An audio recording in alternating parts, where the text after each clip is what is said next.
വേദവും മനുസ്മൃതിയും അതിൻ്റെ രണ്ടാം ഭാഗമാണ്. അപ്പം നമ്മൾ മനുസ്മൃതിയിലെ രണ്ടാമത്തെ മന്ത്രത്തിൽ ചോദിച്ചത് നമ്മൾ കണ്ടതാണ്. യഥാർത്ഥത്തിൽ മനുവിൻ്റെ അടുത്ത് പോയിട്ട് ചോദിക്കുന്നത് ഭഗവൻ ആരാണ് ചോദിക്കുന്നത്? ചില മഹർഷിമാരെ പേരൊന്നുമില്ല. മഹർഷിമാരെ പേരില്ലാതെ ആധികാരികമായിട്ട് എങ്ങനെയാണ് അതിനെ എടുക്കുന്നത്? ഏതോ മഹർഷിമാർ ചോദിച്ചു എന്നാണ്. പക്ഷെ അവരും പറയുന്നുണ്ട് നമുക്ക് വേദത്തെപ്പറ്റി വേദത്തിലുള്ള ഒരു കാര്യങ്ങളും അറിയില്ല, എല്ലാം മനുവിനെ അറിയുമെന്നും പറഞ്ഞുകൊണ്ടാണ് മഹർഷിമാർ. അപ്പൊ വേദത്തിലുള്ള കാര്യങ്ങളൊന്നും അവർക്കറിയില്ല. നേരെ മനുവോട് ചോദിക്കുകയാണ്. മനുവോട് ചോദിക്കുമ്പോൾ തന്നെ വേദത്തിൽ അത് ഉണ്ടോ ഇല്ലയോ എന്നുള്ളത് നോക്കി, അവർക്കറിയില്ല വേദത്തിൽ ഉണ്ടോ ഇല്ലയോ എന്ന് നമ്മൾ നോക്കാം. അപ്പൊ അതിലുണ്ടെങ്കിൽ അത് വളരെ ലളിതമായിട്ട് വേദം ഉണ്ടായതിന്റെ ശേഷമാണ് മനുസ്മൃതി ഉണ്ടായിരിക്കുന്നത്. അതിലുണ്ടെങ്കിൽ പിന്നെ പോയി ചോദിക്കേണ്ട ആവശ്യമില്ല, അതിൽ നിന്ന് വായിച്ച് മനസ്സിലാക്കാവുന്നതേ ഉള്ളൂ. കാരണം മഹർഷിമാരാണ്. മഹർഷിമാർക്ക് വായിച്ചിട്ട് മനസ്സിലാക്കില്ലെങ്കിൽ അത് പിന്നെ മനുവിൻ്റെ അടുത്ത് പോയി ചോദിച്ചിട്ടും മനു പറഞ്ഞാലും മനസ്സിലാകാനൊന്നും പോകുന്നില്ല. കാരണം വേദത്തിൽ ഇത്തിരി വളരെ ലളിതമായിട്ടാണ് പറഞ്ഞിരിക്കുന്നത്. അവർ ചോദിച്ചെന്താണ്? ഭഗവൻ ബ്രാഹ്മണ ക്ഷത്രിയ വൈശ്യ ശൂദ്ര അതിൻ്റെ താഴെയുള്ള എല്ലാവർക്കുമുള്ള ധർമ്മങ്ങളെ വിവരിച്ചു കൊടുക്കാനാണ്. അപ്പൊ ആരാണ് ബ്രാഹ്മണർ ക്ഷത്രിയ വൈശ്യ ശൂദ്രർ എന്നറിയാതെ ആദ്യം ചോദിക്കേണ്ടത് എന്തായിരുന്നു? ആരാണ് ബ്രാഹ്മണർ ക്ഷത്രിയ വൈശ്യ ശൂദ്രർ? എന്നിട്ട് അവർക്കുള്ള ധർമ്മങ്ങളാണ് ചോദിക്കേണ്ടിയിരുന്നത്. ഇതല്ല, നേരെ അവർക്കുള്ള ധർമ്മങ്ങൾ മാത്രമേ അറിയണമെന്നുള്ള താല്പര്യത്തിലാണ് അവർ പോയിരിക്കുന്നത്. അപ്പം നമുക്ക് വേദങ്ങളിലെ ബ്രാഹ്മണ ക്ഷത്രിയ വൈശ്യ ശൂദ്ര ഇവരെ പറ്റിയിട്ട് എന്താണ് പറയുന്നത്, വല്ലതും പറയുന്നുണ്ടോ എന്ന് നോക്കിയിട്ട്, വേദങ്ങൾ എന്ന് പറഞ്ഞാൽ 4 വേദങ്ങൾ, ഉപനിഷത്തെല്ലാം, ഉപനിഷത്തിലാണ് ഇത്തരം കാര്യങ്ങൾ കൂടുതൽ കാണുക. അപ്പം നമുക്ക് അത് നോക്കാം. അപ്പോൾ എന്താണ് ഈ ബ്രാഹ്മണ ക്ഷത്രിയ വൈശ്യ, വേദം പറയുന്ന ബ്രാഹ്മണ ക്ഷത്രിയ വൈശ്യ എന്നത് ഉപനിഷത്തിൽ നിന്ന് നമ്മൾ നോക്കുകയാണ്. അപ്പോൾ ഉപനിഷത്തിൽ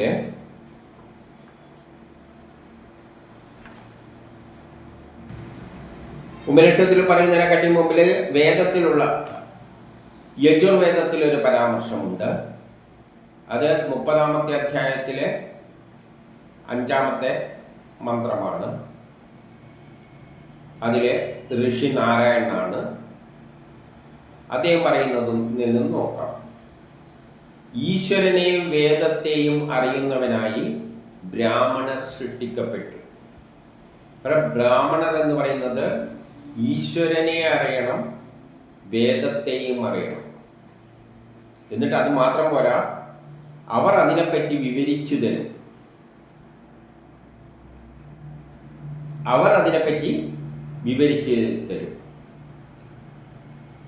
പിന്നെ ഓരോ ആൾക്കാരുടെ ബ്രാഹ്മണ ക്ഷത്രിയ വൈശ്യ ശൂദ്രരുടെ കാര്യങ്ങൾ ഇവിടെ പറഞ്ഞിട്ടുണ്ട്. രാജ്യം പരിപാലിക്കുന്നവരാണ് ക്ഷത്രിയ, കാലിസമ്പത്തുകൾ പരിപാലിക്കുക വൈശ്യന്റെ ജോലി, ശൂദ്രൻ എപ്പോഴും സേവനം ചെയ്യുന്നതിൽ തൽപരരാണ്. അപ്പോൾ വേദത്തെ അറിയുന്നവർ, എന്നിട്ട് അവർ അതിനെപ്പറ്റി വിവരിച്ചു തരും. അപ്പം വേദം എന്ന് പറഞ്ഞാൽ സമ്പൂർണ്ണ ജ്ഞാനമാണ്. ബ്രഹ്മത്തെ മനസ്സിലാക്കുക എന്ന് പറഞ്ഞാൽ ഈശ്വരനെ മനസ്സിലാക്കുക എന്ന് പറഞ്ഞാൽ പ്രപഞ്ചം ഏതിൽ നിന്നുണ്ടായോ എന്നുള്ള ഈശ്വരനെ മനസ്സിലാക്കിയവരാണ് ബ്രാഹ്മണർ. ഈശ്വരനെ മനസ്സിലാക്കുക എന്ന് പറഞ്ഞാൽ തന്നെ ഋഷികൾ തന്നെ പറയുന്നുണ്ട്, ആ ശക്തിയെ പ്രപഞ്ചം ഏതിൽ നിന്നുണ്ടായോ അതിനാണ് ഈശ്വരൻ എന്ന് പറയുന്നത്. ആ പ്രപഞ്ചമുണ്ടായ ഏതിൽ നിന്നുണ്ടായോ അതിനെ പൂർണ്ണമായി മനസ്സിലാക്കാൻ പറ്റി ഋഷികൾക്ക് പോലും സാധിച്ചിട്ടില്ല. പക്ഷെ വേദത്തെയും വ്യാഖ്യാനിച്ചിട്ടുണ്ട് ഋഷികൾ. അപ്പം വേദത്തെ വ്യാഖ്യാനിക്കുക, അവരുടെ സംശയങ്ങളെല്ലാം തീർത്തു കൊടുക്കുന്നവരാണ് ബ്രാഹ്മണർ എന്ന് പറഞ്ഞു കഴിഞ്ഞാൽ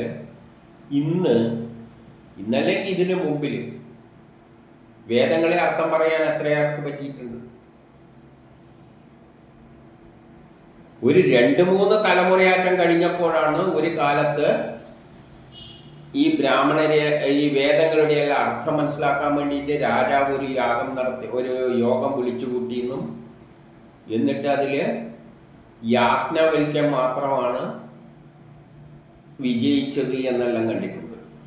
ഒരു 2 തലമുറയോളം എത്തിയപ്പോൾ, വേദങ്ങൾ കഴിഞ്ഞിട്ട് അല്പം തലമുറ കഴിഞ്ഞപ്പോൾ പിന്നെ ആ യാജ്ഞവൽക്കനെ അത് പറ്റിയിട്ടുള്ളൂ.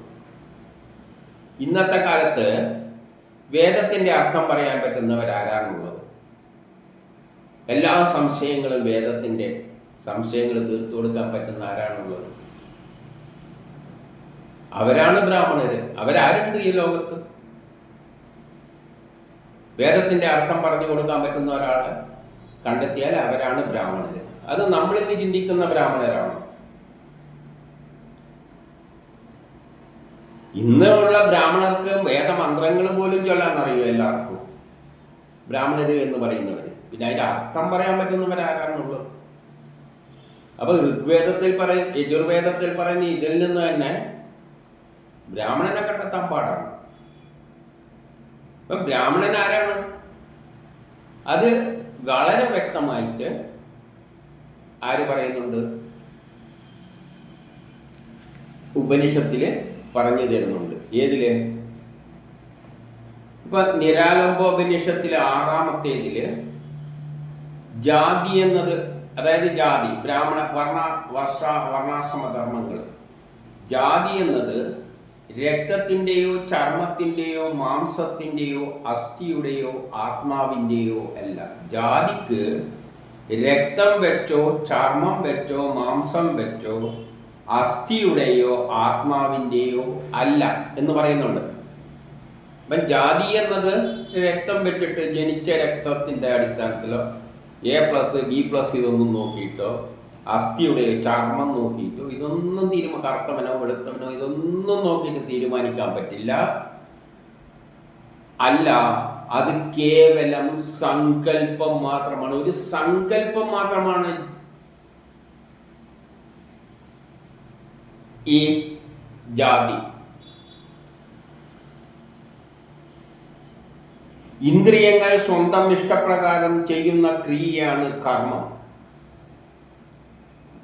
ഫലം ഉദ്ദേശിച്ച് ചെയ്യുന്നത് അകർമ്മവും. അവിടെ കർമ്മവും അകർമ്മത്തെയും പറ്റി പറഞ്ഞതാണ്. അപ്പൊ ജാതി എന്നത് ഒരു സങ്കല്പം മാത്രമായിട്ട് എടുക്കാൻ പാടുള്ളൂ. അല്ലാതെ വേദത്തിൽ അങ്ങനെ ഒരു ജാതി വെച്ചിട്ടുള്ള സമൂഹമില്ല. പിന്നെ എങ്ങനെയാണ് അതില്ലെങ്കിൽ പിന്നെ അവർക്കുള്ള ജോലി നിശ്ചയിക്കാൻ പറയുന്നത് എന്താണ്? അവർക്കുള്ള കർമ്മങ്ങൾ, ധർമ്മങ്ങൾ നമുക്ക് പറഞ്ഞു അവർ ചെയ്യേണ്ട കർമ്മങ്ങൾ എന്നെങ്ങനെയാണ് പറയുക? യഥാർത്ഥത്തിൽ ഇതൊരു സങ്കല്പം മാത്രമാണ്. എന്തുകൊണ്ടാണ് സങ്കല്പം മാത്രം എന്ന് പറയുന്നത്? ഇനി വജ്രസൂചികോപനിഷത്ത് തുടങ്ങുന്നത് തന്നെ 1-ാമത്തെ മന്ത്രത്തില്, ആദ്യ മന്ത്രങ്ങളില് ഇത് കേൾക്കുന്നപ്പോൾ പലവർക്കും ദഹിക്കാത്ത സത്യമാണ് എന്ന് പറഞ്ഞുകൊണ്ടാണ് പറയുന്നത്. എന്താണ്? വജ്രസൂചികോപനിഷത്തില്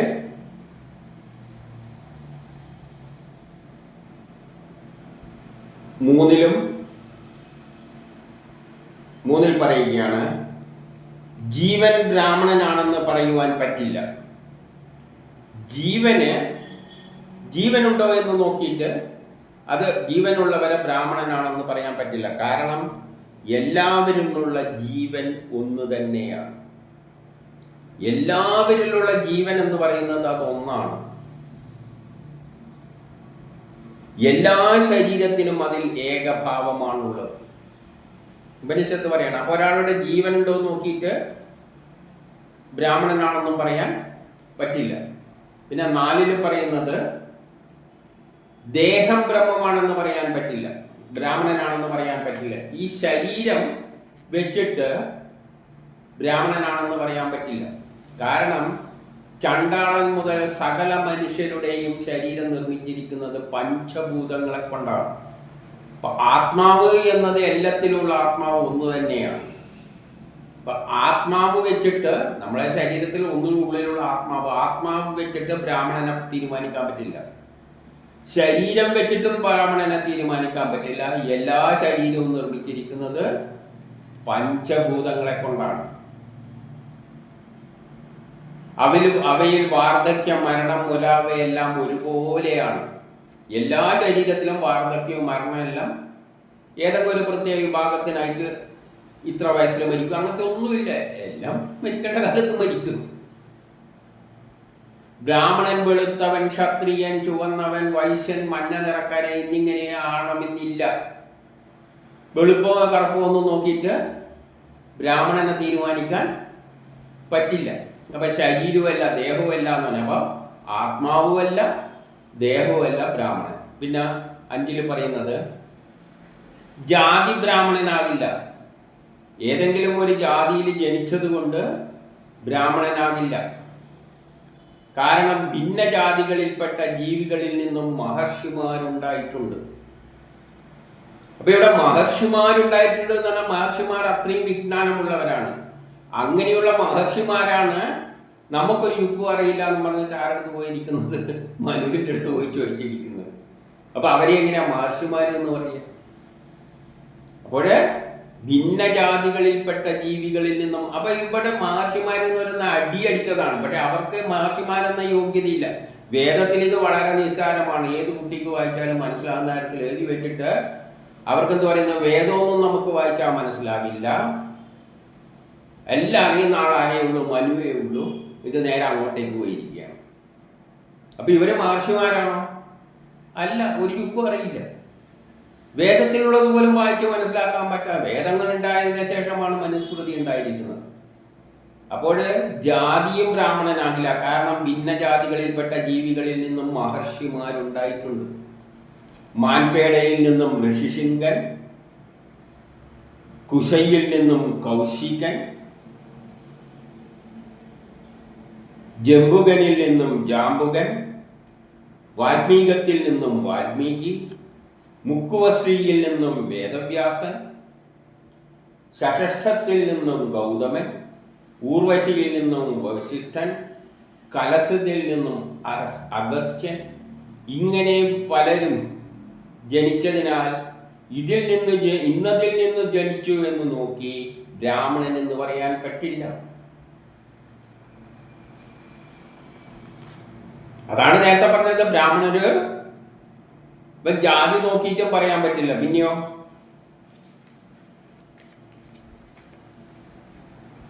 ജ്ഞാനം ബ്രാഹ്മണിൽ 6 പറയാണ്. നമ്പർ ചിലപ്പോൾ അങ്ങോട്ടും ഇങ്ങോട്ടും തെറ്റിപ്പോ എല്ലാം വഴിക്കാണുള്ളത്.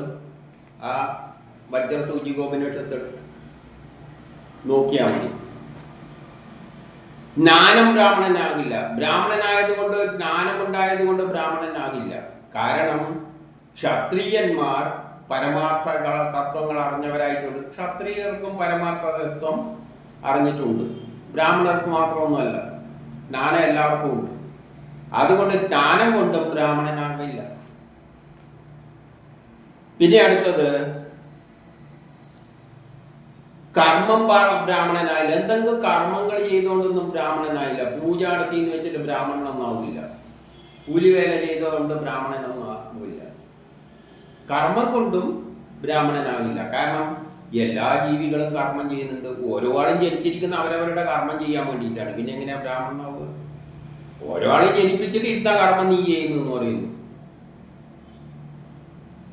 അതുകൊണ്ട് കർമ്മം വെച്ചിട്ടൊന്നും ബ്രാഹ്മണൻ തീരുമാനിക്കാൻ പറ്റില്ല. കർമ്മം കൊണ്ടാണ് എല്ലാ ജീവനും പ്രവർത്തിക്കുന്നത്. അതുകൊണ്ട് കർമ്മം കൊണ്ടും ബ്രാഹ്മണനാകില്ല.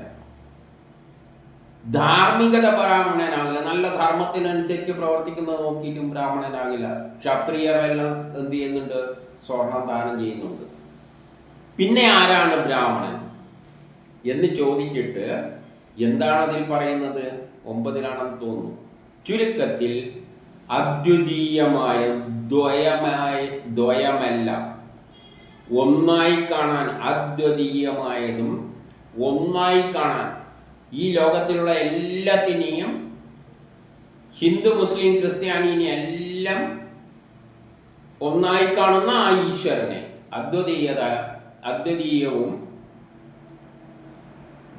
അപ്പൊ അദ്വിതീയനാണത്. അല്ലാതെ ഈശ്വരന് ഹിന്ദു എന്നോ ക്രിസ്ത്യാനെന്നോ മുസൽമാനെന്നോ ഒന്നും വ്യത്യാസമില്ല.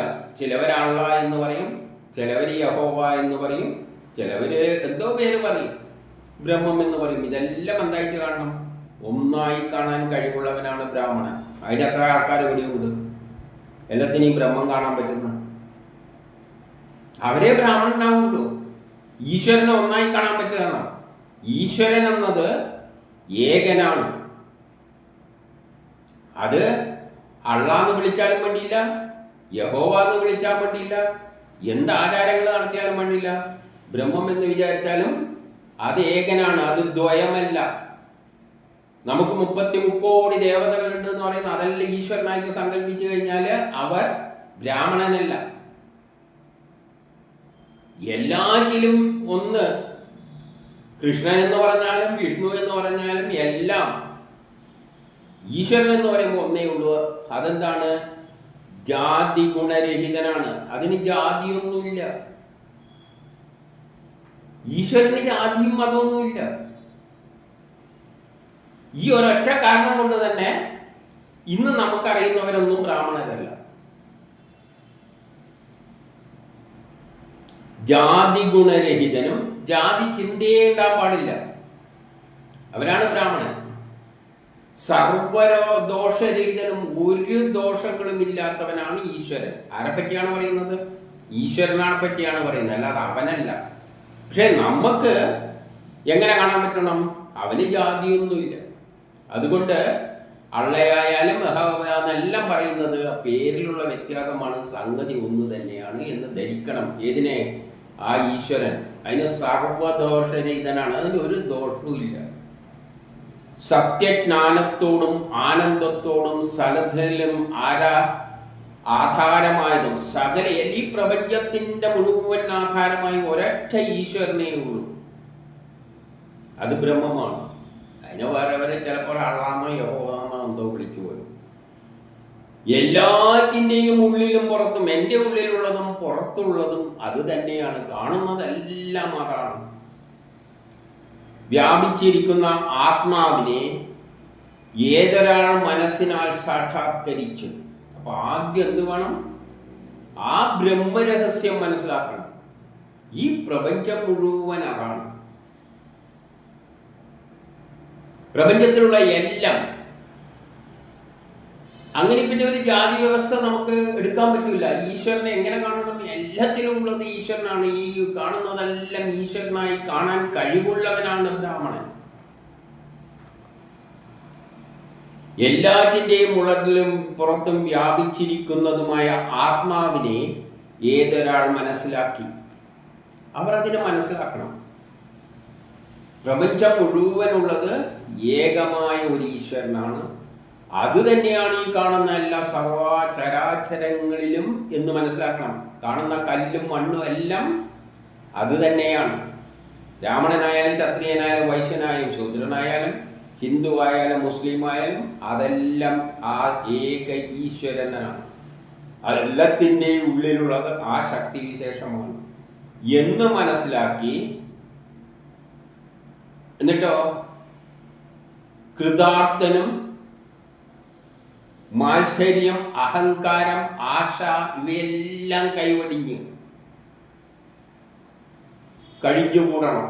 ഒരാഗ്രഹവുമില്ലാതെ ഒരാശയില്ലാതെ ഏതൊരാൾ, അതായത് ബ്രഹ്മത്തോടടുത്ത അവസ്ഥയിൽ കഴിഞ്ഞുകൂടുന്നുവോ അവൻ തന്നെയാണെന്ന് ബ്രാഹ്മണനെന്ന് ശ്രുതി പുരാണങ്ങൾ പറയുന്നു.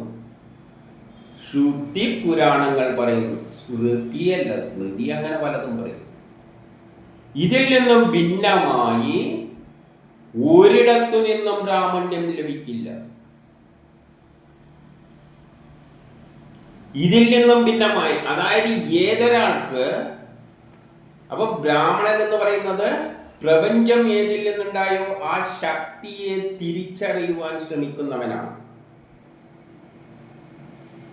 എപ്പോഴും ആ പ്രപഞ്ച രഹസ്യം മുഴുവൻ മനസ്സിലാക്കാൻ ശ്രമിക്കുന്നവനാണ് ബ്രാഹ്മണൻ.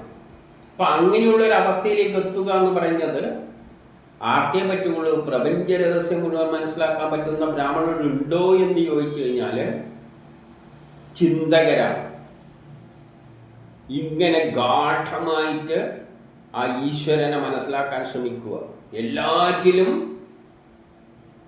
സമഭാവനയിലാണ്. അത് ശാസ്ത്രലോകമാണ് ചിന്തിച്ചിരിക്കുന്നത്. എന്താണ് മനുഷ്യനെന്ന് ചിന്തിച്ചപ്പോൾ ശാസ്ത്രജ്ഞന്മാരും മനുഷ്യര് അല്ലെങ്കിൽ കല്ല് മണ്ണ് എന്താണെന്ന് ചിന്തിച്ചപ്പോൾ ശാസ്ത്രജ്ഞര് അതിൻ്റെ കല്ലിൻ്റെയും മണ്ണിൻ്റെയും രുചിയൊന്നും നോക്കിയിട്ടല്ല അവർ ചെയ്തത്. അവരെന്ത് ചെയ്തു?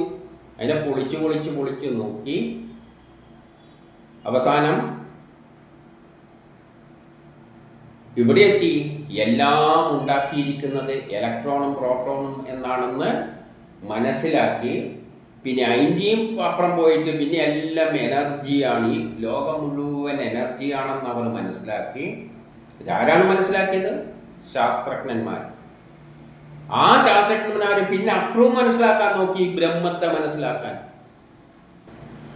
അവർ ബ്രഹ്മത്തെ മനസ്സിലാക്കിയിടത്തോളം എത്തി. നമ്മുടെ ഋഷികളെല്ലാം പറഞ്ഞ, വേദവ്യാസനെല്ലാം പറയുന്ന ആ ബ്രഹ്മത്തോളം എത്തി. പക്ഷേ എന്തു പറ്റി? അതിൻ്റെ അപ്പുറം കിടക്കാൻ അവർക്ക് പറ്റിയില്ല. കാരണം അതിൻ്റെ അപ്പുറം അവർക്ക് എന്തായി സംഗതി പ്രപഞ്ചമായി മാറിയത്, ഇങ്ങനെയല്ലായി മാറിയത് എന്നുള്ള അരൂപവും ഭാവവും ഇല്ലാത്ത ഒരവസ്ഥയിലേക്ക് എത്തി. അപ്പോൾ അവർക്കൊരു പിടിയും കിട്ടിയില്ല, അവരവിടെ നിർത്തിക്കളഞ്ഞു. പക്ഷെ ആ ചിന്തകരാണ്, ശാസ്ത്രജ്ഞരാണ് സത്യങ്ങൾ കുറേ മനസ്സിലാക്കിയത്. അവരെ നമുക്ക് ബ്രാഹ്മണരെന്ന് സാധാരണ, അതുകൊണ്ടാണ് സങ്കല്പം എന്ന് പറഞ്ഞത്. അതും ബ്രഹ്മത്തെ മനസ്സിലാക്കിയവരാണ്. പക്ഷേ ബ്രഹ്മത്തെ മനസ്സിലാക്കിയില്ല. വേദവ്യാസം ബ്രഹ്മത്തെ മനസ്സിലാക്കിയോ എന്ന് ചോദിച്ചു കഴിഞ്ഞാൽ വേദവ്യാസനും ബ്രഹ്മത്തെ മനസ്സിലാക്കാനൊന്നും പറ്റിയില്ല. അവരും പറഞ്ഞു അതിനെ പൂർണ്ണമായിട്ട് മനസ്സിലാക്കാനൊന്നും പറ്റില്ല. പക്ഷെ ആ അവസ്ഥയിലേക്കെങ്കിലും എത്തി. അങ്ങനെയുള്ളവരാണ് ബ്രാഹ്മണർ. അപ്പൊ ശാസ്ത്രത്തില് ചിന്തകര്, സയൻസിലൂടെ മാത്രമല്ല ചിന്തിക്കുന്ന ആൾക്കാരുണ്ട്. പല ചിന്തകളും പ്രപഞ്ച രഹസ്യങ്ങൾ മനസ്സിലാക്കി ചിന്തിച്ചിട്ട് ഇപ്പൊ നമുക്കിന്ന് ഏതേ ബ്രാഹ്മണരായിട്ട് എടുക്കാൻ പറ്റുള്ളൂ?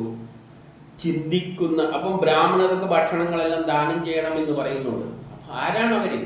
യഥാർത്ഥത്തിൽ ബ്രഹ്മത്തിലേക്ക് സഞ്ചരിക്കുന്നവര്, ആ ജ്ഞാനം നേടാൻ പറ്റുന്ന ശ്രമിക്കുന്ന ആൾക്കാരുണ്ട്. അവരെയാണ് ബ്രാഹ്മണർ എന്ന് പറയുന്നത്, ചിന്തകര്. അപ്പം നമുക്ക് ഇന്നത്തെ നിലയിൽ ചിന്തകരെ നമുക്ക് ബ്രാഹ്മണരെന്ന് പറയാം. ആ ചിന്തകര് ജനനം കൊണ്ടോ ഇതൊന്നും ജനനം കൊണ്ടല്ല കിട്ടുന്നത്, രക്തം കൊണ്ടോ ഒരു ജാതിയിൽ ജനിച്ചത് കൊണ്ടൊന്നും കിട്ടില്ല. അതൊരു പ്രത്യേക കഴിവാണ്. അങ്ങനെയുള്ള ശാസ്ത്രജ്ഞന്മാരുണ്ട് നമുക്ക്. ആരെല്ലാണ്? Einstein, Newton, Galileo, madam Curie, Pierre Curie, Rutherford, ഇങ്ങനെയുള്ള കുറേ ശാസ്ത്രജ്ഞന്മാരുണ്ട്. അവരുടെ കണ്ടുപിടുത്തങ്ങളാണ് നമ്മളെ ലോകത്തെ മുന്നോട്ടേക്ക് നയിച്ചിരിക്കുന്നത്. നമ്മളിന്ന് ഈ ലെവലിൽ നിൽക്കുന്നത് അവരുടെ സംഭാവനയോടെയാണ്, ശാസ്ത്രജ്ഞന്മാരുടെ.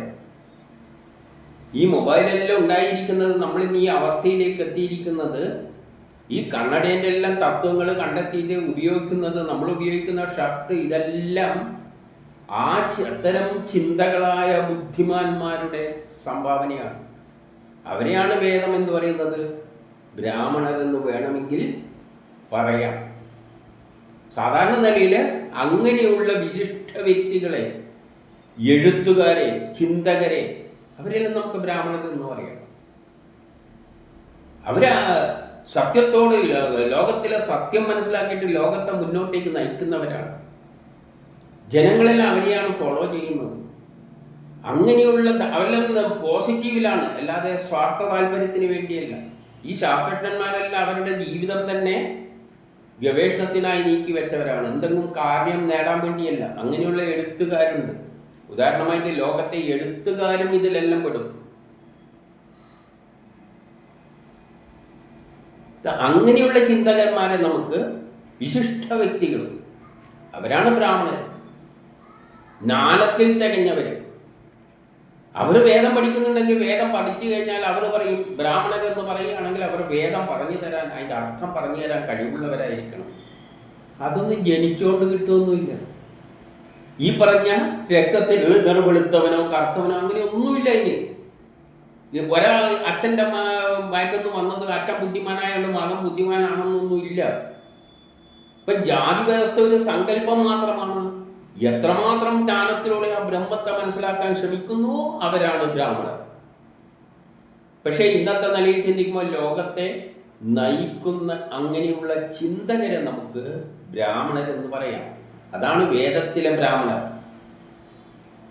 അവരെന്തുകൊണ്ടാണ് അവർക്ക് വേണ്ട സഹായം ചെയ്തുകൊണ്ട്? അവർ ലോകത്തിൻ്റെ അമൂല്യ നിധികളാണ്. അവരെന്നത് കണ്ടുപിടിച്ചത് കൊണ്ടാണ്. കണ്ടുപിടിക്കണ്ടിക്ക് ഗവേഷണം നടത്തേണ്ടിക്ക് എത്ര ചെലവുണ്ട്. അപ്പം ബുദ്ധിയുള്ളവരെ കണ്ടെത്തിയിട്ട് പ്രോത്സാഹിപ്പിച്ചിട്ട് അവർക്ക് എന്താ വേണ്ടതെന്ന് വെച്ചാൽ കൊടുക്കണം. അവര് നിധി പോലെ. കാരണം ഈശ്വരൻ നമുക്കൊന്നും നേരിട്ട് കൊണ്ട് തരില്ല. ഈശ്വരൻ തരുന്നത് ഇത്തരം വ്യക്തികളെയാണ്, ബുദ്ധിമാന്മാരായ ജനങ്ങളെയാണ്. അവരെ ദൈവത്തെ പോലെ എടുത്ത് നമ്മൾ ഉയർത്തി കൊണ്ടുവരണം. അവർക്ക് വേണ്ട സാഹചര്യങ്ങൾ കൊടുക്കണം. എഴുത്തുകാർ ചിന്തകരെ എന്ന് പറയുമ്പോൾ നമ്മളൊന്ന് ചിന്തിച്ചു നോക്കൂ. ഇന്ത്യൻ സ്വാതന്ത്ര്യ സമരത്തിന് നമ്മളെ നയിച്ചവർ ചിന്തകരായ എഴുത്തുകാരുണ്ട്. രവീന്ദ്രനാഥ് ടാഗോർ പോലെയുള്ളവർ, വള്ളത്തോൾ പോലെയുള്ളവരെല്ലാം സ്വാതന്ത്ര്യത്തിന് വേണ്ടി എഴുതിയതാണ് ജനത്തെ സ്വാതന്ത്ര്യത്തിലേക്ക് നയിച്ചത്. നമുക്കറിയാലോ, ഫ്രഞ്ച് വിപ്ലവത്തെ നയിച്ചതിന് വോൾട്ടേർ, റൂസോ എന്നിങ്ങനെ പറയുന്നവരെല്ലാം ഫ്രഞ്ച് വിപ്ലവത്തെ നയിച്ചവരാണ്. ഒരു ലോകത്തെ തന്നെ മാറ്റിമറിക്കുന്നവരാണ് ചിന്തകര്. അതുപോലെ തന്നെ സമൂഹത്തെ മാറ്റിമറിക്കുന്ന ഒരു ചിന്താഗതിയാണ് മുതലാളിത്തം. അതിൻ്റെ ഫാദർ ഓഫ് ക്യാപിറ്റലിസം എന്ന് പറയുന്നത് ആഡം സ്മിത്തിനെ വേണമെങ്കിൽ എടുക്കാം. അവരെല്ലാം ലോകത്തെ മാറ്റിമറിക്കുന്നുണ്ട് ഓരോ ശൈലിയിലൂടെ, ഓരോ കാലഘട്ടത്തിൽ. അതുമാതിരി കമ്മ്യൂണിസത്തിൻ്റെ കാറൽ മാർക്സ് ലോകത്തിൻ്റെ ചിന്താധാരകളെയെല്ലാം പിടിച്ച് കുലുക്കുന്ന ചില പ്രതിഭാസങ്ങളാണ്. ശാസ്ത്രജ്ഞന്മാരുടെ കണ്ടുപിടുത്തങ്ങളിൽ ലോകത്തെ തന്നെ മാറ്റിമറിക്കുകയാണ്. അപ്പൊ ഇങ്ങനെയുള്ള ചിന്താധാരയുള്ളവരെ നമുക്ക് വേണമെങ്കിൽ ബ്രാഹ്മണനെന്ന് പറയാം. കാരണം വേദം തന്നെ പറയുന്നത് നോക്കൂ.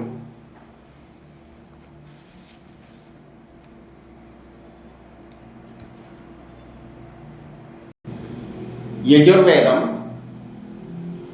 അധ്യായം 12 67 മന്ത്രം. ഋഷി വിശ്വവാസു പറയുകയാണ്, അക്ഷരത്തെ അറിയുന്നവരും, അതായത് പഠിച്ച് വിദ്യാഭ്യാസമുള്ളവര്, ജ്ഞാനം നേടിയവരാണ് കവികളുമായവർ. അപ്പൊ കവികളെല്ലാം ഈ ബുദ്ധിമാന്മാരിലെ ബ്രാഹ്മണരെ ആയിട്ട് പറയണം. അവരെല്ലാം ഓരോ കാലത്തിലും പ്രത്യേകം ചിന്തകളോടെ ഉണർത്തുന്നു. ഓരോ കാലഘട്ടത്തിൽ ചില കവികളെല്ലാം വന്നിട്ട് അവരുടെ ചിന്തകൾ ലോകത്തിൽ ഉണർത്തും. അതിലൂടെ പല വഴികൾ സൃഷ്ടിക്കപ്പെടുന്നു. മനുഷ്യർ മുന്നോട്ടേക്ക് നീങ്ങുവാനുള്ള പല ചിന്താധാരകൾ, വഴികൾ അതിലൂടെ പ്രത്യക്ഷപ്പെടുന്നു. ധൈര്യമുള്ള അവർ ദേവന്മാർക്ക് പ്രിയപ്പെട്ടവരാണ്. അവരാണ് യോദ്ധാക്കൾ, ധീരന്മാർ. അവരുടെ പ്രഭാഷണങ്ങൾ ലോകത്തെ തന്നെ, ചിന്താധാരകൾ ലോകത്തെ തന്നെ മാറ്റിമറിക്കും. അവരാണ് ഈശ്വരന് ഏറ്റവും പ്രിയപ്പെട്ടവര്. എന്നിട്ട് യജുർവേദം അതിൽ 5 മന്ത്രത്തിൽ തുടർന്ന് തന്നെ പറയുകയാണ്, കാറ്റിനേക്കാളും വേഗത്തിലാണ് ജ്ഞാനപ്രവാഹം. അവരിൽ നിന്നും ഉത്ഭവിക്കുന്ന ജ്ഞാനങ്ങൾ കാറ്റിനെക്കാട്ടിയും വേഗത്തിലാണ് ലോകത്തിൽ പ്രചരിക്കുന്നത്. പ്രതിബന്ധങ്ങളെ നേരിടുവാൻ ഈ ചിന്തകളെയാണ് ആശ്രയിക്കേണ്ടത്. ഇത്തരം വിശിഷ്ട വ്യക്തികളുടെ, അത് ശാസ്ത്രജ്ഞന്മാരായാലും ഇത്തരം വോൾട്ടയർ, റൂസോ എന്നിയെല്ലാം പറയുന്ന ഇത്തരം ചിന്തകൾ പറഞ്ഞല്ലോ, അവരുടെ ചിന്തകളെയാണ് ആശ്രയിക്കേണ്ടത്. വേണ്ട രീതിയിൽ അത് പ്രയോഗിച്ചാൽ ഐശ്വര്യം ലഭിക്കുമെന്ന് പറയുന്നു. അവരുടെ ചിന്തകളെ ആശ്രയിച്ചാൽ എന്തുണ്ടാകും? ലോകത്തിൽ ഐശ്വര്യങ്ങൾ ഉണ്ടാകും. അങ്ങനെയുള്ള ചിന്താധാരകളിലുള്ള അത് തന്നെയാണ് നമ്മൾ ശാസ്ത്രജ്ഞാനവും ബോധവും ഇതെല്ലാം ശാസ്ത്രത്തെ മാറ്റിമറിക്കുന്നുണ്ട്. അതേമാതിരി ഇത്തരം ചിന്താധാരകൾ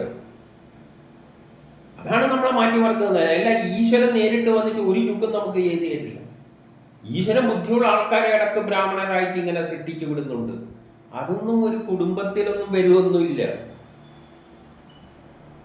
ഇന്നും അതിനെ നമ്മൾ ആ തരത്തിൽ ബ്രാഹ്മണരെ തിരിച്ചെടുക്കാൻ വേണ്ടിയിട്ടാണ് കോളേജിലെല്ലാം സ്കൂളുകളിലെല്ലാം ഫസ്റ്റ് ക്ലാസ് ഫസ്റ്റ് റാങ്ക് ഉള്ളവർ എന്നെല്ലാം പറഞ്ഞെടുക്കുന്നത്. പഠിച്ചിട്ട് PhD നേടുക എന്നെല്ലാം പറയുന്നതിൻ്റെ ഉദ്ദേശം ബുദ്ധിയുള്ള ആൾക്കാരെ എടുക്കുക എന്നുള്ളതാണ്. അത് ബ്രാഹ്മണരെ തിരഞ്ഞെടുക്കുക എന്നുള്ളതാണ്. പക്ഷേ അത് പ്രായോഗികമല്ല. അതും യഥാർത്ഥ ബ്രാഹ്മണരൊന്നുമല്ല. കാരണം നമുക്കറിയാം, ഇംഗ്ലീഷിൽ PhD എടുത്ത കക്ഷി ഷേക്സ്പിയറെ വ്യാഖ്യാനിക്കും.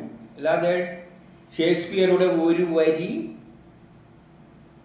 എഴുതിയ പോലെ ഒരു വരി എഴുതാനൊന്നും ഇവരെ കൊണ്ട് പറ്റില്ല. മലയാളത്തിൽ PhD എടുക്കും, പക്ഷെ ഒരു ചുക്കും കണ്ടെത്താൻ പറ്റില്ല. അവർ തകഴിൻ്റെ ബുക്കെല്ലാം എടുത്തിട്ട് വ്യാഖ്യാനിക്കും. അതുപോലെ സയൻസിനും ഫിസിക്സിനും എല്ലാം PhD എടുക്കുന്നു.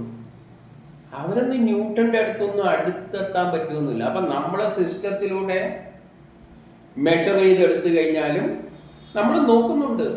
ബ്രാഹ്മണരെ കിട്ടാൻ വേണ്ടിയിട്ടാണ് ഈ വിദ്യാഭ്യാസത്തിൽ ഫസ്റ്റ് റാങ്ക് എന്നെല്ലാം പറയുന്നത്. അതൊന്നും അത്തരല്ല. അതൊരു അങ്ങനെയൊന്നും എടുക്കാൻ പറ്റുന്ന ആൾക്കാരല്ല. അത് ക്ഷത്രിയരെടുക്കാനാണ് നമ്മൾ മിലിറ്ററിയിൽ പോലീസിലെല്ലാം തലപ്പത്തെടുക്കാൻ ധീരന്മാരായ ആൾക്കാരെ ഓടിപ്പിച്ചിട്ടും ചാടിപ്പിച്ചിട്ടും ധീരതയെല്ലാം നോക്കിയിട്ടുണ്ട്. പക്ഷെ അതൊന്നും ചില വ്യക്തികളുണ്ട്. അത് ഇപ്പോൾ കേരളത്തിലെ ചില രാഷ്ട്രീയ നേതാക്കൾ ചിന്തിച്ചു നോക്കൂ. അവരുടെ ശൈലിയിലേക്കൊന്നും ഉയരാനൊന്നും വിദ്യാഭ്യാസം വെറുതെ പഠിപ്പിച്ചുകൊണ്ടൊന്നും കിട്ടില്ല. അത് ആ ശക്തിവിശേഷം തന്നെ അതാത് കാലഘട്ടങ്ങളിൽ ഇറക്കി വിടുന്നുണ്ട്. അവരാണ് ബ്രാഹ്മണർ, ബുദ്ധിമാന്മാര്. അപ്പൊ അങ്ങനെയുള്ള അതും 100% അല്ല. വേദവ്യാസൻ, ഋഷികൾ എന്നെല്ലാം പറയുന്നവര് ബ്രാഹ്മണരാണ്. പക്ഷെ വേദവ്യാസൻ ആരിലാണ് ജനിച്ചിരിക്കുന്നത്? മുക്കുവസ്ത്രീയിൽ. അപ്പൊ അതുകൊണ്ട് ജന്മം കൊണ്ടോ ഇതുകൊണ്ടൊന്നും അല്ല ഉണ്ടാകുന്നത്. അപ്പൊ അവരെല്ലാം ബ്രാഹ്മണരാണ്. അപ്പൊ ബ്രാഹ്മണർ എന്ന് പറയുന്നത് വേദം എന്ന് പറഞ്ഞാൽ സയൻസിലൂടെ ബുദ്ധിപരമായിട്ട് മുകളിലോട്ട് എത്തുന്നവര് തന്നെയാണ്. അപ്പൊ അതിനും ലിമിറ്റേഷൻ ഉണ്ട്. ചിലവർക്ക് സയൻസിൽ നല്ലതായിരിക്കും, പക്ഷെ ചരിത്രത്തിൽ വട്ടപൂജ്യമായിരിക്കും, ലാംഗ്വേജിൽ വട്ടപൂജ്യമായിരിക്കും. അപ്പോൾ അങ്ങനെ പൂർണ്ണമായിട്ട് ഒരു ബ്രാഹ്മണനാണെന്ന് പറയാനൊന്നും പറ്റില്ല. കാരണം ബ്രഹ്മത്തെ മനസ്സിലാക്കാൻ പറ്റില്ല. ബ്രഹ്മത്തെ മനസ്സിലാക്കുന്നയാളെ ബ്രാഹ്മണരാവൂ എന്ന് പറഞ്ഞും വെച്ചിട്ടുണ്ട്. അതുകൊണ്ടാണ് അതൊരു സങ്കല്പം മാത്രമാണ്. എന്നാലും പൊതുവെ പറയുമ്പോൾ ചിന്തകരായ, ലോകത്തെ നയിക്കാൻ കഴിവുള്ള ചിന്തകരെയും നയിക്കാൻ കഴിവുള്ളവരെയാണ് ക്ഷത്രിയർ എന്ന് പറയുന്നത്. എല്ലാ മതത്തിലും ഇപ്പം ശൂദ്രൻ എന്ന് പറഞ്ഞാൽ സേവനം ചെയ്യാൻ കഴിവുള്ളവരാണ്. അതൊന്നും ഒരു വ്യക്തിയുടെ കഴിവാണ്. ഒരാളെ നിസ്വാർത്ഥമായിട്ട് ഒന്നും പ്രതീക്ഷിക്കാതെ സേവ ചെയ്യുക, അങ്ങനെയുള്ള വ്യക്തികളും സമൂഹത്തിൽ ഉണ്ടാകാം. പക്ഷേ അപൂർവം. അതൊന്നും ഒരു ജനനം കൊണ്ടൊന്നും കിട്ടില്ല. ഇന്ന കുടുംബത്തിൽ ജനനം എന്ന് പറഞ്ഞാൽ ആ ശക്തി തന്നെ ജനിപ്പിച്ചു വിടുന്നതാണ്. ഏതോ കുടുംബത്തിൽ ആരുടെയോ വയറ്റിൽ ജനിപ്പിച്ചു വിടും. അതാണ് ക്ഷത്രിയ വൈശ്യർ. അപ്പോൾ അതൊരു സങ്കല്പത്തിലുണ്ട്. മനുഷ്യരും ഇന്ന് ഡിഗ്രിയും ഫസ്റ്റ് ക്ലാസ് സെക്കൻഡ് ക്ലാസ് എന്നെല്ലാം പറയുന്ന 3 ക്ലാസ് 4 ക്ലാസ് തോറ്റവര്, ഇതെല്ലാം ഒരു തരത്തിൽ ആ ഒരു ലക്ഷ്യത്തിൽ വെച്ച് മനുഷ്യരെ തിരിച്ചറിയാൻ വേണ്ടിയിട്ട് തന്നെയാണ്. ഫസ്റ്റ് ക്ലാസ് എന്ന് പറയുന്നത് ബുദ്ധിയിൽ മികച്ചവര്. പിന്നെ ക്ഷത്രിയരെ വേണ്ടിക്കല് വേറെ കായിക പരിശീലനം, ഓടിയും ചാടിയും ധീരതയെല്ലാം പഠിപ്പിച്ചുകൊണ്ടുള്ള അവരെന്ന് കണ്ടെടുത്താൻ പ്രയോഗിക്കുന്നു ക്ഷത്രിയരായിട്ട്. പിന്നെ ബാക്കിയുള്ള ജോലി ചെയ്യുന്നവരല്ലേ തന്നെ. പക്ഷെ ചിലവർക്ക് പഠിക്കാൻ വലിയ താല്പര്യമൊന്നും ഉണ്ടാവില്ല, വെറുതെ സേവനത്തിനായിരിക്കും. ആ സേവനം എന്ന് പറയുന്നത് അവർ പഠിക്കാൻ താല്പര്യമില്ല. അപ്പൊ അങ്ങനെ തരത്തിലുള്ള നമ്മളെ വിദ്യാഭ്യാസത്തിൽ ഒരു ചെറിയ ഘട്ടം ഇതെല്ലാ നാട്ടിലും ഉണ്ട്, ഇവിടെ മാത്രമൊന്നുമല്ല. പക്ഷെ അതൊരു മനസ്സിലൊരു സങ്കല്പമാണ്. പൂർണ്ണപരമായിട്ടൊന്നും അതിനെടുക്കാൻ പറ്റില്ല. കാരണം ഓരോ മനുഷ്യരിലും എന്തുണ്ട്, ബ്രാഹ്മണനും ക്ഷത്രിയനും വൈശ്യനും ശൂദ്രനും ഉണ്ട്. നമ്മളൊരു കർമ്മം ചെയ്യുമ്പോൾ ബുദ്ധിപരമായിട്ട് തന്നെയാണ് നമ്മൾ കർമ്മം ചെയ്യുന്നത്. നമ്മളെ എത്ര ശരീരശക്തി ഇല്ലെങ്കിലും ഒരു പട്ടിക കാണിക്കാൻ വരുമ്പോൾ നമ്മൾ എന്തെങ്കിലും ചെയ്യും, നമ്മളെ ബുദ്ധി ഉപയോഗിച്ചിട്ട്. അപ്പം ബ്രാഹ്മണന്റെ സ്വഭാവം അതുകൊണ്ടാണ് നമ്മുടെ ശരീരത്തിൽ തല ബ്രാഹ്മണനായിട്ട് എടുത്തിരിക്കുന്നത്. കൈ ക്ഷത്രിയനാണ്, ശരീരം വൈശ്യനാണ്, കാല് ശൂദ്രനാണ്. അതുകൊണ്ടാണ് ഒരു സങ്കല്പ രൂപത്തിൽ അതിനെ പറഞ്ഞു വെച്ചിരിക്കുന്നത്. അത് ജന്മം കൊണ്ടൊന്നും ഒന്നും കിട്ടില്ല എന്ന് പറഞ്ഞ സ്ഥിതിക്ക് എങ്ങനെയാണ് എന്തിൻ്റെ ബേസിലാണ് ഇവർ പോയി ഈ ഋഷികൾ എന്ന് പറയുന്നവർ? ഋഷികൾ എന്ന് പറഞ്ഞാൽ വേദത്തെ പറ്റി ഒരു ചുക്കും അറിയില്ല. അവർ തന്നെ പറയുന്നത് നമുക്ക് വേദത്തെ പറ്റി ഒരു ചുക്കും അറിയില്ല. എന്നിട്ട് ഋഷികൾ എങ്ങനെയാകുന്ന? ഏതോ കുറേ ഋഷികൾ, അവരെ പേരുമില്ല. മനുവിൻ്റെ അടുത്ത് പോയിട്ട് ഈ ജാതി തിരിച്ചിട്ട് അവരെ ജോലി ഉണ്ടാക്കി കൊടുക്കാൻ വേണ്ടിയിട്ട് എന്തെല്ലാം ജോലി ചെയ്യാന്ന് പറഞ്ഞു കൊടുക്കും. ഇവിടെ വേദം പറയുന്നത് തന്നെ ജാതി വ്യവസ്ഥ എന്നതൊരു സങ്കല്പം മാത്രമാണ്. അത് ജനനം കൊണ്ടൊന്നും കിട്ടില്ല. ഈ മനുസ്മൃതിയെല്ലാം ജനനം കൊണ്ട് പറയുന്നതാണ്. ഇപ്പം എനിക്ക് കുറച്ച് ബുദ്ധി, അത് വലിയ ബുദ്ധിയൊന്നുമില്ല, കുറച്ച് ബുദ്ധി ഉണ്ട് എന്ന് വെച്ചോളൂ. എന്നെ ബ്രാഹ്മണനായിട്ട് അംഗീകരിക്കുമോ? കുറച്ച് ബുദ്ധി ഉണ്ടെന്ന് വെച്ചോളൂ. വേദത്തിൻ്റെ ഒരു വരിയുടെ അർത്ഥമെങ്കിലും വലിയൊന്നുമില്ല, എന്നാലും എന്തെങ്കിലും എല്ലാം പറയാനുള്ള കഴിവുണ്ടല്ലോ. ആ നിലയിലെങ്കിലും ബ്രാഹ്മണനായിട്ട് അംഗീകരിക്കുമോ? ആകാൻ പറ്റില്ല. അപ്പൊ എങ്ങനെയാണ് ഇങ്ങനെയുള്ള അവസ്ഥയിൽ ഇന്നുണ്ടായ ജാതി വ്യവസ്ഥയുടെ അനുസരിച്ച് നമ്മളെല്ലാം ബ്രാഹ്മണരാണ്, നമ്മളെല്ലാം ക്ഷത്രിയരാണ്, നമ്മളെല്ലാം വൈശ്യരാണ്. എൻ്റെ മകനും ക്ഷത്രിയരാണ്, എൻ്റെ മകൻ ക്ഷത്രിയനാണെന്ന് പറയും. പക്ഷെ ഒരു പാറ്റേനെ കണ്ടു കഴിച്ചാൽ നിലവിളിക്കും, കണക്ക് കൂട്ടാനേ പറ്റില്ല. പക്ഷെ ബ്രാഹ്മണനാണ്, എൻ്റെ മകനായതുകൊണ്ട് അവൻ ബ്രാഹ്മണനാണ്. ഇത് എവിടെ നിന്ന് വന്നതാണ്? ഇതിൻ്റെ അടിസ്ഥാനത്തിലാണ് ഇവർക്ക് ജോലി വിധിച്ചു കൊടുക്കാൻ വേണ്ടിയിട്ട് ഇവർ ചെന്നിരിക്കുന്നത്. ആരടുത്ത്? അപ്പൊ വേദവ്യാസൻ ആരായിരുന്നു? ഒരു മുക്കുവ സ്ത്രീയിലുണ്ടായതാണ്. വേദവ്യാസൻ ഇവർ ബ്രാഹ്മണനായിട്ട് അംഗീകരിക്കുമോ? വേദങ്ങൾ മുഴുവൻ വ്യസിച്ചവനാണ്. വേദവ്യാസം ബ്രാഹ്മണനാണോ? അപ്പൊ ഇത്രയും ചിന്തിക്കാൻ കഴിവുള്ളാത്തവരാണ് മനുവിൻ്റെ അടുത്ത് പോയിട്ട് നമ്മളെ ജാതി തിരിച്ചിട്ട് നമ്മളെ ജോലി ഇങ്ങനെ ജാതി തിരിച്ചിട്ട് വേണം. ബ്രാഹ്മണൻ എന്ന് പറഞ്ഞാൽ ചിന്തകരായ ആൾക്കാരാണ്. അപ്പം ലോകത്തില് ഏതെങ്കിലും ഒരു നാട്ടിൽ ചിന്തകരായ ഒരാൾ, നല്ല ചിന്തിക്കാനും കഴിവുള്ള ശാസ്ത്രജ്ഞനുണ്ടെങ്കിൽ എല്ലാവരും അയാൾക്ക് വേണ്ട സാഹചര്യങ്ങൾ ചെയ്തു കൊടുക്കണം. അത് ലോകത്തിൻ്റെ നിധിയാണ് ചിന്തകരായവര്. അതാണ് ബ്രാഹ്മണര്. ന്യൂട്ടനെ പോലെയുള്ളവരും പിന്നെയോ ഗലീലിയോനെ പോലെയുള്ളവരും പിന്നെയോ മാഡം ക്യൂറിയെ പോലെയുള്ളവരെല്ലാം ഒരു രാഷ്ട്രത്തിൻ്റെ ലോകത്തിൻ്റെ അവരിലൂടെയാണ് ഈ ലോകം ഇത്രയും പുരോഗമിച്ചിരിക്കുന്നത്. ആ ബ്രാഹ്മണരെ നമ്മൾ കാരണം അവർ ദരിദ്രരായിരിക്കാം. ഇന്ന് ജനിച്ചിരിക്കുന്ന ഏതെങ്കിലും ഒരു പാവപ്പെട്ട തെരുവിലായിരിക്കാം, ചിലപ്പോൾ പിച്ചക്കാരുടെ ഇടയിലായിരിക്കും ഒരു ബുദ്ധിമാൻ വന്നിട്ടുണ്ടെങ്കിൽ അവനെ തിരഞ്ഞെടുത്തിട്ട് രാഷ്ട്രമെടുത്തിട്ട് അതിൻ്റെ തലപ്പത്തിരിക്കണം, കൊണ്ടുവരണം. അവനിലൂടെയാണ് ലോകം മാറ്റപ്പെടുക. അതാണ് ഈ ആശയം. ബ്രാഹ്മണനെ, ബുദ്ധിയുള്ള ഏതെങ്കിലും വ്യക്തികളിൽ ബുദ്ധി കാണുന്നുണ്ടെങ്കിൽ, അതിനുള്ള കഴിവുണ്ടെങ്കിൽ അവനെ വളർത്തി സമൂഹം ഏറ്റെടുക്കണം അവനെ. കാരണം ലോകത്തിൻ്റെ പുരോഗതി അവരിലൂടെയാണ് ഉണ്ടാകുന്നത്. അതാണ് ബ്രാഹ്മണനെ കൊണ്ട് ഉദ്ദേശിക്കുന്നത്. അതാണ് ബ്രാഹ്മണൻ, വേദം പറയുന്ന ബ്രാഹ്മണൻ. അവർക്ക് ദാനം ചെയ്യണം, എല്ലാം കൊടുക്കണം. കാരണം പല ശാസ്ത്രജ്ഞന്മാരും ഗവേഷണം നടത്താൻ കഴിവില്ലാത്ത എല്ലാം പകുതിക്ക് വെച്ചിട്ട് എറിഞ്ഞു പോയവരുണ്ട്. ഇന്നൊരു ഗവേഷണം എല്ലാം നടത്തിയിട്ട് കണ്ടുപിടിക്കാൻ കഴിവുള്ളവർ എത്രയോ ഭാരതത്തിലുണ്ട്. ഇന്ന് കുറച്ചെങ്കിലും ജ്ഞാനമുള്ളവർ എന്തുകൊണ്ടാണ് അമേരിക്കയിലെല്ലാം പോകുന്നത്? പഠിച്ചിട്ട് കുറച്ച് ജ്ഞാനം കൂടുതലുണ്ട്, റാങ്കെല്ലാം കിട്ടി. അതൊന്നും ബ്രാഹ്മണനെന്ന് ഞാൻ പറയുന്നില്ല, ഞാൻ പറഞ്ഞല്ലോ. എന്നാലും ചിലവർ കുറച്ച് ഗവേഷണത്തിന് താല്പര്യമുള്ളവർ ഉടനെ മുങ്ങും. എവിടത്തേക്ക്? വേറെ ഏതാണ് നാട്ടിലുള്ളത്, അമേരിക്കയിലോ വേറെ എവിടെയെങ്കിൽ അവിടെ പോയിട്ട് ഗവേഷണം നടത്തും. അതല്ല ചെയ്യേണ്ടത്. അങ്ങനെയുള്ള വിദ്വാൻമാരെ കണ്ടെടുത്തിയിട്ട് ഇന്ത്യയിൽ തന്നെ ഇന്ത്യക്ക് വേണ്ടി ബുദ്ധി ഉപയോഗിക്കാൻ ചെയ്യണം. ഇന്ന് കേരളത്തിലുള്ള ബുദ്ധിമാന്മാരായ ബ്രാഹ്മണര് പല നാടുകളിലും ഗവേഷണങ്ങൾ നടത്തിയിട്ട് അതുകൊണ്ടാണ് പലയിടത്തും മലയാളികളുള്ളത്. പല സ്ഥാപനങ്ങളും അവർ ഹയർ ചെയ്യുന്നുണ്ട്. കഴിവുള്ള ആ കഴിവ് എന്ന് പറയുമ്പോൾ എല്ലാം ബ്രാഹ്മണൻ എന്നൊന്നും പറയല്ല, എന്നാലും അതാണ് ബ്രാഹ്മണനെ കൊണ്ട് ഉദ്ദേശിക്കുന്നത്. അവരെ നമ്മൾ എന്താ വേണ്ടത്? ഇന്ന് എന്ന് പറഞ്ഞാൽ പഠിച്ചിട്ട് കുറച്ചെങ്കിലും ഇതേമാതിരി ബ്രാഹ്മണത്വത്തിന്റെ ഒരു പേഴ്സൻറ്റേജ് ഉള്ളവര് ഉടനെ കടക്കം ഇന്ത്യയിൽ നിന്ന് രക്ഷപ്പെട്ടിട്ട് വേറെ എവിടെയെങ്കിലും പോകും. എന്നിട്ട് അവിടെ ഇരുന്നിട്ട് ഗവേഷണങ്ങൾ നടത്തിയിട്ട് അവർക്ക് സംഭാവന കൊടുക്കും. നമ്മളിവിടെ ബ്രാഹ്മണർ എന്നും പറഞ്ഞാൽ ജനിച്ചു കിട്ടുന്നീ വെച്ചുകൊണ്ട് എന്തെല്ലോ കാട്ടിക്കൂട്ടുകയാണ്. എന്താണ് രാഷ്ട്രത്തിന് കാര്യം? രാഷ്ട്രത്തിന് കാര്യം ചിന്തകരായി. ഇതാണ് ബ്രാഹ്മണരുടെ ശരിയായ അർത്ഥത്തിൽ മനസ്സിലാക്കിയിട്ട് അവരെ വളരാൻ ഉപകരിക്കണം. ഇന്ന് കുറച്ച് ചിന്തയുണ്ടെങ്കിൽ എന്താണ് സംഭവിക്കുക? അവന് ഇടിച്ചിട്ട് താത്തിയിട്ട് ദഹിക്കില്ല.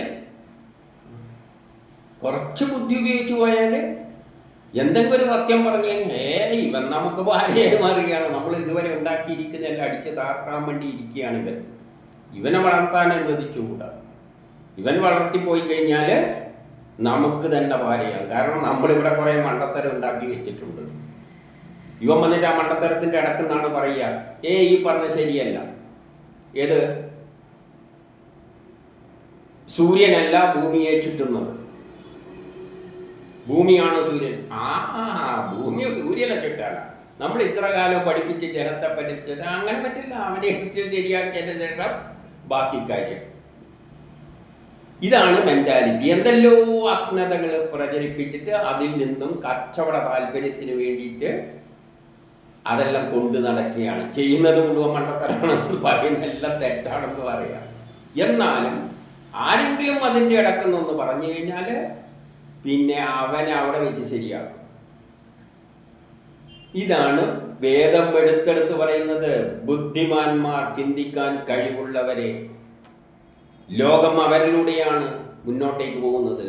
അവനെ ഉയർത്തിക്കൊണ്ടുവരിക, ബ്രാഹ്മണന് വേണ്ട സഹായങ്ങൾ ചെയ്തു കൊടുക്കുക, ചിന്തിക്കാൻ കഴിവുള്ളവരെ. പക്ഷേ ഈ ചിന്തിക്കാൻ കഴിവുള്ളവർക്കാണ് ബ്രാഹ്മണർ എന്ന് പറയുമ്പോൾ ഈ ബ്രാഹ്മണരുമായിട്ടാണ് ക്ഷത്രിയർ ഏറ്റവും അധികം എതിർപ്പുണ്ടായിരിക്കുന്നത്. ലോകത്തിൽ നടന്ന വേദങ്ങളിലുള്ള ക്ഷത്രിയരും ബ്രാഹ്മണരും തമ്മിലാണ് ഏറ്റുമുട്ടൽ ഉണ്ടായിരിക്കുന്നത്. കാരണം രാജാക്കന്മാർക്ക്, ഭരിക്കുന്നവർക്ക് അത് ക്ഷത്രിയരാണ്. ക്ഷത്രിയർക്കെപ്പോഴും ചിന്തകര് ഒരു തലവേദന തന്നെയാണ്. കാരണം ചിന്തകര് ആ കാലത്തിന്റെ ഘട്ടത്തിനൊക്കെ പാളിച്ചകൾ കണ്ടെത്തിയിട്ട് മുന്നോട്ട് പോകാനുള്ള വഴി പറയും. അത് പറയുന്ന അന്നത്തെ ഭരണക്കാർക്ക് പിടിക്കില്ല. എൻ്റെ പാളിച്ച കയറി പറയുകയാണ്. അവനെ പിടിച്ചില്ല, അവനെ പിടിച്ചിട്ട് എന്തൊക്കെ പേര് പറഞ്ഞിട്ട് ജയിലിൽ കൊണ്ടിടും. അതുകൊണ്ടാണ് ആദ്യ കാലഘട്ടത്തിൽ പരശുരാമൻ വരേണ്ടി വന്നത്. എന്തിനു വേണ്ടിയിട്ട്? അധർമ്മികളായ ക്ഷത്രിയ രാജാക്കന്മാരെ കൊന്നിട്ട് എത്രയോ കിണറുകൾ നിറച്ചു. ആർക്കെതിരായി തിരിഞ്ഞുകൊണ്ട്? ബ്രാഹ്മണർക്കെതിരായി തിരിഞ്ഞതുകൊണ്ട്. ബ്രാഹ്മണര് എന്ത് ചെയ്യും? ഇവരെ കുറ്റങ്ങളെല്ലാം വിളിച്ചു പറയും. ഇപ്പം അപ്പം ബുദ്ധിയുള്ള ഭരണത്തിലിരിക്കുന്ന ക്ഷത്രിയർക്ക് ആരെ പേടിയാണ്? ബ്രാഹ്മണരെ, ചിന്തകരെയെല്ലാം പേടിയാണ്. ഇങ്ങനെ കുറേ വശങ്ങളുണ്ട്. അതുകൊണ്ടാണ് വേദങ്ങൾ എപ്പോഴും ബ്രാഹ്മണരെ എന്ത് ചെയ്യുക? ബ്രാഹ്മണരെ ഉയർത്തുക, അവർക്ക് വേണ്ട പശുക്കളെ എല്ലാം സഹായം കൊടുക്കണം. കാരണം അവരിൽ നിന്നാണ് ലോകം മാറ്റിമറിക്കുന്ന ആശയങ്ങൾ പുറത്തേക്ക് വരുന്നത്. അതുകൊണ്ട് അവർക്ക് എപ്പോഴും എല്ലാവരും എന്ത് ഫംഗ്ഷൻ വരുമ്പോഴും സംഭാവന ചെയ്തോളുക ബ്രാഹ്മണർക്ക്, അവർക്ക് വേണ്ടിയിട്ട്. അതാണ് ബ്രാഹ്മണർ. ഈ പറഞ്ഞുകൊണ്ട് വരുന്ന വ്യക്താണ് ചിന്തകരായ മനുഷ്യരാണ് ഒരു രാഷ്ട്രത്തിൻ്റെ ഏറ്റവും വലിയ നിധി. അവരെ ഉയർത്തിക്കൊണ്ടുവരിക. അവർ ലോകത്തെ തന്നെ മാറ്റിമറിക്കും. അങ്ങനെയുള്ള ലോകത്തെ മാറ്റിമറിച്ചവരാണ് ശാസ്ത്രജ്ഞന്മാരെല്ലാം. ആദ്യം സൂര്യൻ ഭൂമിയെ ചുറ്റുകയായിരുന്നു. പക്ഷെ ഒരൊറ്റ ശാസ്ത്രജ്ഞനാണ് അതിനെ തിരിച്ച് ഭൂമിയെ കൊണ്ട് ചുറ്റിപ്പിച്ചത്. ചരിത്രം തന്നെ മാറിപ്പോയി. പലവരുടെ ആശയങ്ങൾ തലകുത്തി മറിഞ്ഞു. അതുവരെ പ്രവചിച്ചവരുടെ, എല്ലാ സൂര്യനാണ് വീട്ടിൽ നിന്ന് പ്രചരിപ്പിച്ചവരുടെ, കാരണം അന്ന് അവൻ മാത്രമേ ഉണ്ടായിരുന്നുള്ളൂ തിരിച്ച് ചിന്തിച്ചവൻ. അപ്പൊ അങ്ങനെയുള്ള ചിന്തകരെയാണ് ബ്രാഹ്മണരെന്ന് പറയുന്നത്. ഇതുപോലെയുള്ള വ്യക്തികളാണ് ക്ഷത്രിയർ. ആർക്കും കരുണാകരൻ എന്നൊരു നേതാവോ പുടിൻ എന്നൊരു നേതാവോ ട്രംപ് എന്നൊരു നേതാവോ ഇങ്ങനെയുള്ള രാഷ്ട്രീയ നേതാക്കളുണ്ടല്ലോ, അതൊന്നും ക്വാളിഫിക്കേഷൻ പഠിച്ചത് കൊണ്ടോ ഏതെങ്കിലും വയറ്റിൽ പറഞ്ഞത് കൊണ്ടോ ഒന്നും ഉണ്ടായതല്ല. ക്ഷത്രിയരെന്ന് പറഞ്ഞാൽ രാഷ്ട്രത്തിൽ ചില കാര്യങ്ങളില് സമയങ്ങളിൽ ഉണർന്നു വരും. സുഭാഷ് ചന്ദ്രബോസ്, അതെല്ലാം ചില വ്യക്തികളാണ്. സുഭാഷ് ചന്ദ്രബോസ് ഒന്നും ചെയ്യാനൊന്നും പറ്റിയിട്ടില്ല, പക്ഷേ അത്തരം വ്യക്തികൾ അത് ഓരോ കാലഘട്ടത്തിൽ ഉദയം ചെയ്യുന്നതാണ്. അവരാണ് ക്ഷത്രിയർ. അതിലും നല്ലയും മോശമുണ്ട്. അതിലും അസുരനായ ദുര്യോധനനും ക്ഷത്രിയനാണ്, അർജുനനും ക്ഷത്രിയനാണ്. അതിന് തലതിരിഞ്ഞ സ്വാർത്ഥമതികളുണ്ട്. അത് എല്ലാത്തിലും ദ്വയമുണ്ടല്ലോ. അപ്പൊ അങ്ങനെയുള്ള ആൾക്കാര്, ജനനാവുള്ള ചില കഴിവുള്ള വ്യക്തികൾ, അതാണ് ക്ഷത്രിയർ. വൈശ്യർ എന്ന് പറയുന്നത് ബാക്കിയുള്ള എല്ലാ ജനങ്ങളും വൈശ്യര് തന്നെയാണ്. പിന്നെ ഒരു വിഭാഗത്തിന് പഠിക്കാൻ വലിയ താല്പര്യമൊന്നും കാണില്ല. അവരെ നമ്മളെന്തെങ്കിലും, അത് നമ്മളെ വീട്ടിലും ഉണ്ട്. മക്കളെ വിളിച്ചിട്ട് മോളെ നീ പോയിട്ട് ഒരു ചായ, എനിക്ക് ചായ ഒന്നും കാറ്റാനൊന്നും വേണ്ടില്ല, വേണ്ടിക്ക് ഞാൻ പാത്രമെല്ലാം കൈ കൊടുക്കാം, ഗ്ലാസ് എല്ലാം കൈ കൊടുത്തിട്ട് വേണ്ടിക്കിൽ അടുപ്പെല്ലാം കത്തിച്ചു കൊടുക്കുക. ചായ ഒന്നും അതൊന്നും എനിക്ക് ശരിയാവില്ല. ഇങ്ങനെ പറയുന്നവരുണ്ട്. അവർക്ക് സേവനം, ഞാൻ എന്ത് ചെയ്യണ്ട, വണ്ടിക്ക് മുറ്റം അടിക്കണം, ഞാൻ മുറ്റം അടിച്ചു കൊടുക്കും, അതൊക്കെ പാചകം അതൊന്നും ഞാൻ ശരിയാക്കിയാൽ ശരിയാവില്ല. ഇങ്ങനെ വെക്കുന്ന സേവനം മാത്രം ചെയ്യുന്ന വ്യക്തികളുണ്ട്. പക്ഷെ വളരെ നല്ല സേവനമായിരിക്കും, പക്ഷെ അവരുടെ സേവനം ആവശ്യമുണ്ട്. ചിലപ്പോൾ അവരാണ് ഏറ്റവും അധികം ആവശ്യം, കാരണം അവരിലേക്ക് മറ്റുള്ളവരെ പരിപാടിയും നടക്കില്ല. കാരണം സേവനം എന്ന് പറയുന്നത് വലിയൊരു സംഗതിയാണ്. ഇന്നും മാനുഫാക്ചറിങ്, പ്രൊഡക്ഷനും സർവീസിംഗ് ആണ്. ഇന്ന് സർവീസിംഗ് ലോകമായിട്ട് മാറിയിരിക്കുകയാണ്. സർവീസിംഗ്, അപ്പൊ അതിൽ തന്നെ സർവീസിന്റെ സേവനത്തിന്റെ മഹാത്മ്യം എത്രയാണെന്ന് അറിയാലോ. അതുകൊണ്ട് ആരും ആരെക്കാട്ടി മുകളിലും അല്ല താഴെയും അല്ല, എല്ലാം തുല്യമാണ്. ഇതെല്ലാം ഉണ്ടാകണം. ഇതെല്ലാം ഉണ്ടായാലും ഏറ്റവും പ്രാധാന്യം ബ്രാഹ്മണനാണ്. കാരണം ബുദ്ധിയുള്ളവരാണ് ലോകത്തെ മുന്നോട്ടേക്ക് നയിക്കുന്നത്. ശാസ്ത്രലോകത്തിലൂടെയും, ചരിത്രമായാലും ശാസ്ത്രമായാലും പൊളിറ്റിക്സ് ആയാലും അങ്ങനെ കവികളായാലും അവരിലൂടെയാണ് ലോകം മുന്നോട്ടേക്ക് പുതിയൊരു യുഗത്തിലേക്ക് കുതിക്കുന്നത്. അതാണ് നേരത്തെ വേദം പറഞ്ഞത്, കാറ്റിനെക്കാട്ടിലും വേഗത്തിൽ അവരുടെ ജ്ഞാനം ലോകത്തിലേക്ക് പ്രവഹിക്കും. രക്ഷപ്പെടാൻ വേണ്ടിയിട്ട് അത്തരം ചിന്താധാരകളെയാണ് നമ്മൾ ഉപയോഗിക്കേണ്ടത്. അപ്പോൾ ഇങ്ങനെ ചിന്തിക്കുമ്പോൾ ഇങ്ങനെ സങ്കല്പം മാത്രമായ ജാതി വ്യവസ്ഥയാണ് വേദം പറയുന്നത്. അതിൻ്റെ ജനനം വെച്ചിട്ടുള്ള ജാതി തിരിച്ചിട്ട് ഈ ജോലി വാഗ്ദാനം ചെയ്തുകൊണ്ട് വല്ല കാര്യമുണ്ടോ? ബ്രാഹ്മണന്മാരായതുകൊണ്ട് മാത്രം മാത്സ് എടുത്ത് ചെയ്യാൻ പറ്റൂ? ഒരു ബ്രാഹ്മണ കുലത്തിൽ ജനിച്ചവനെല്ലാം മാത്സിൽ 100% മാർക്കുണ്ടെന്ന് ഇവിടെ ആർക്കും ധാരണയുണ്ടോ? കാരണം പഠിപ്പില് ബുദ്ധിയില് എന്ന് പറയുമ്പോൾ ജനനം കൊണ്ട് കിട്ടുന്നതാണോ? അല്പം ഒന്ന് ചിന്തിച്ചാൽ മതി, അതൊന്നും കിട്ടാൻ പോകുന്നില്ല.